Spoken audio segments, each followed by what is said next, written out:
Ekisinza okutuluma kuyiwa abasirikale gyoli eno bafuddeyo barracks okitegeera bayiya abasirikale okuva eri waggulu paka wansi ewali emikolo byebyo muna ebisinza okuluma abatuuze ffe tewali kyegutuyambye okuba nekya eno yapangisizayo bupangisa okitegeera si gyazaalibwa tebamwinako wadde akakwati n'akamu ffe tutubeeranko balavu niga naye kyeyasalawo okukola era kyobola tutandise n'okulya ennyama yaffe wano okitegeera ebyo munaffe Nyama naye ayogereko ow'ennyama oyo ayogereko nze ow'ennyama nagitandise dda era abatuuze bwe baagala kulya bajje tugenda kulya ennyama yaffe eyaabwe bagituganye nze nagitandise dda kyokoolaba ngikyusiriza bakasitoma bonna bagenda kujja wano fe abatuuze tugenda sigala nga twelira nyama yaffe bali nabo bajja kulya eyaabwe naye ebintu byonna babireese babituusiza ku mukolo naye katulye eyaffe nabo balye eyaabwe tujja kgejja nabo bagejje tetulina buzibu nabo awo omukolo tegulina gujje tuguyambye kubanga tebatuyise tetugenda kulya yadde okusala ku boundaries we batadde gundi emikolo tebatukirizaayo kati tukole tutya awo kuba tetugasiza kiki tebalina sente zigasa kyalo. Amanya gange nze Nalongose Ngonzi Aisha. Omukolo guno gwani tunyumidde naye obuzibu tebayise batuuze ba ku kyalo. Bayise banene abantu ba wansi baganye obbayita. Kyekyo kisinza okuluma abantu b'ekyalo. Abantu b'ekyalo muwagira Kenzo. Tetuwagira Kenzo. Timu zonna tuziriko. Naye tetumanyi lwaki basosodde abantu. Bandibadde bayita abantu at least ne bakubako ku muziki. Naye n'omuziki ne batugobako ku muziki. N'okulingizaayo bulingiza bakugoba na kibooko. Tebakiriza abantu kulinnyayo. Ne bano abantu abakuli ate ffeeyo ku kyalo gye tukulidde. Kyalo kino fe abakifudde ekyalo gye bazze n'ate naffe batugobaganyizza.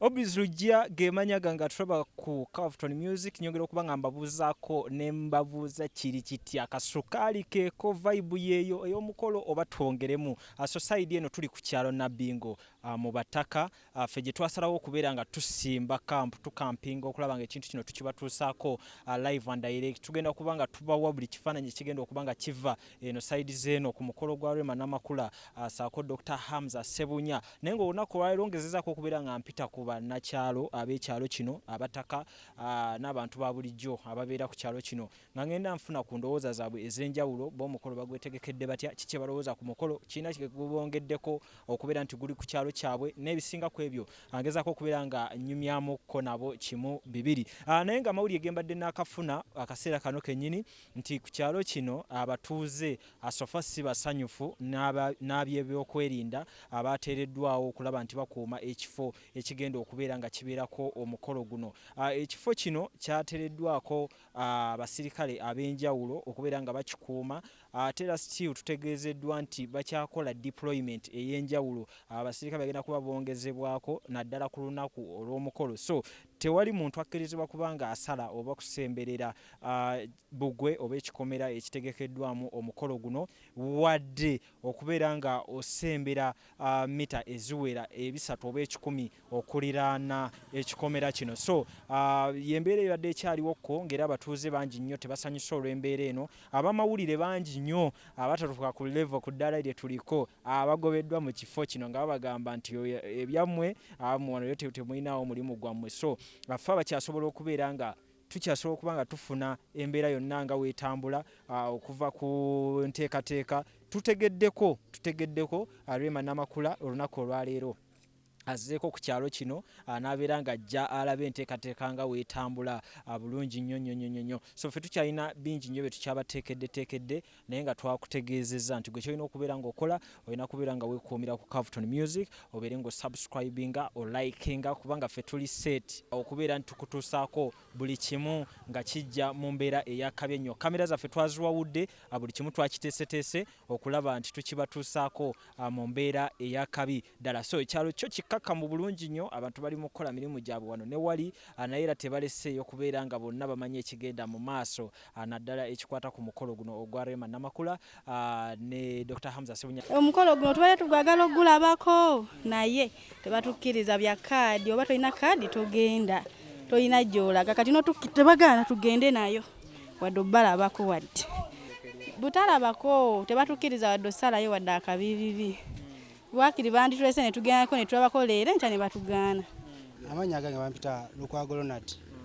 Kati ku kyalo kuno omukolo twaguwulirako nti gugenda beerawo nga guteekamu mu nkola okubeerawo naye tetulina kitugufunyemu kuba lwa nsonga ffe nga ab'oku kyalo batugaanye okukola ki okubeerawo ku kyalo baagaba kaadi 2 chairman noza ne mukyala we ffe ab'oku kyalo tebatukkiriza na kubeerawo kyova olaba tulina kirigutuyambe ku kyalo naye nga kwetuli tujja kuvaawo era tubeerewo naye nga tekitugaana kugamba nti tuli ba ku kyalo kuno kaadi tusobola zifuna kuba tebaziteekamu maanyi kuzituwa naye nga gw'omukolo twagala okugutuukako naye tetwafuna mu kisoogo kati guba nga gutuuse guba nga gwanje tesobola funa gundi kaadi esobola gutuusaako kuba obudde buba buyiseewo.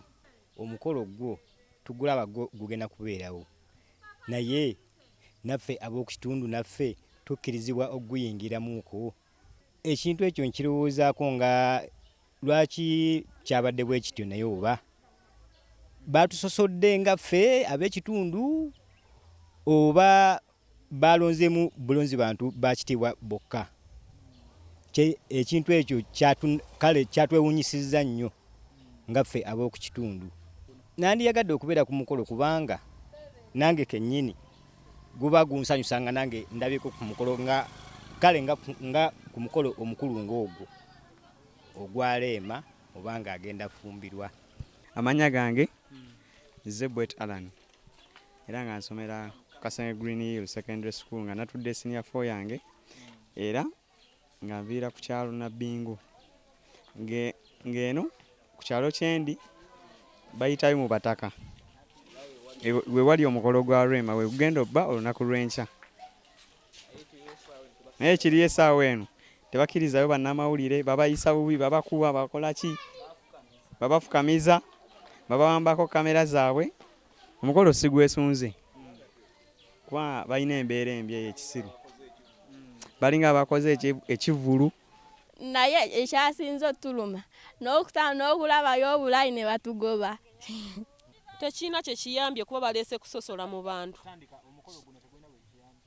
tegulina we gutuyambidde gutuleetedde okubeera nga twesosola nti gwa banene omwavu talina kulinnyayo kwegamba balaze okusosola kitukoze bubiffe nga abantu abawansi okubeera nga basosolamu abantu nti bayitako bano ne babeera nga batugobaganya ate nga naffe tuli bawagizi ba Rema tuli bawagizi ffe abamufudde kyali so batugobaganyizza tekiraga makulu ffe tumujje wansi ffe bawagizi be ate kati okugamba nti saawa zino atuse ku kirungi ate ne batugoba. Twagala okubeera nga tubawa ku byafaayo eby'amaka gano Rema Namakula bagenda okubeera nga akolera omukolo guno. Amaka gano gwa mwami Francisco Semwanga ng'era ono omukulu amanyikiddwako okubeera director w'amasomero aga Pride College agasangibwa Empigi.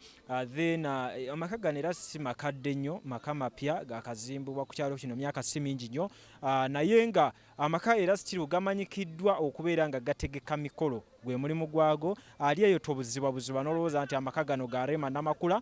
Amaka gano gapangisibwa abantu bonna ab'enjawulo. So abali eyo abeewuunya nti lwaki Rema Namakula yazze Nabbingo yalina okuba nga basalawo wa wonna ye baagala okubeera bakolera omukolo gwabwe. Basobola okugamba tugende mu mabira omukolo gye gubeera guggwera bo balabe engeri gye bakikwasaganya. So basazeewo okubeera nga bajja sayidi ze Nabbingo naddala nti ekifo kino kigazi bulungi nnyo.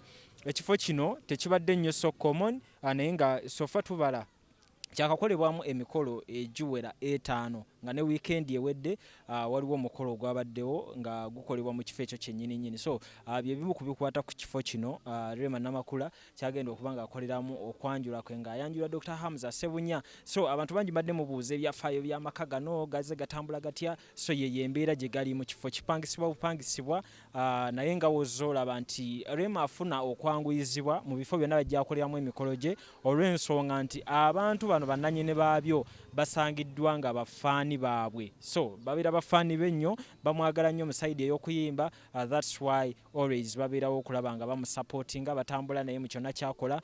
Then ye vibe gye tulaba nti Rema Namakula ayanguyiddwa nnyo mu byonna byajja ng'akola. Rema Namakula amanyikiddwa nga maama wa Rema Namakula aliwo.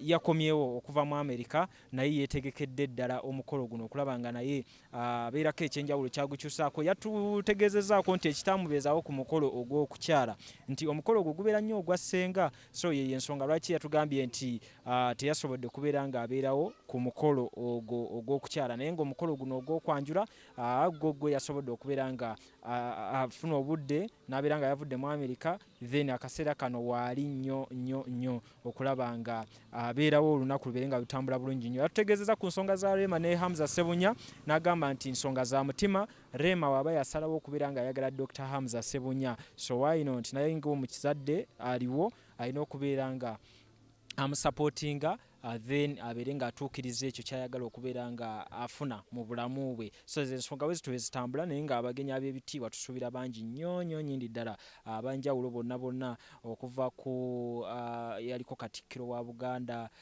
omukulu Joseph Ssemwogerere, then ne tufunawo abo ab'ebitiibwa okuva mu gavumenti eya wakati, okuva mu gavumenti ey'Emmengo. Bonna bagenda kubeera nga bajja bagresinge omukolo guno okuli abayimbi ab'enjawulo. Jjukira mu kukyala abayimbi tebaaliyo nnyo naye guno go tugenda kuba tusuubira abayimbi ab'enjawulo okubeera nga nabo ekintu kino bakigresinga omukolo bagufuule ogw'enjawulo. Obriz Lujjage emanya gange nkutegeeza ekintu kimu nti beera nga weekuumira ku Carveton Music channel egenda okubeera nga ekubeererawo okubeera nga ekutussaako buli kimu mu budde mu kaseera katuufu naddala ekikwata ku mukolo gwa Rema Namakula naddala nga ffe twakampinga side eno ez'Enabbingo mu Bataka okulaba nti projekiti eno tugifundikira. So tovaawo tegeeza munnowo ate era osubscribinge for more.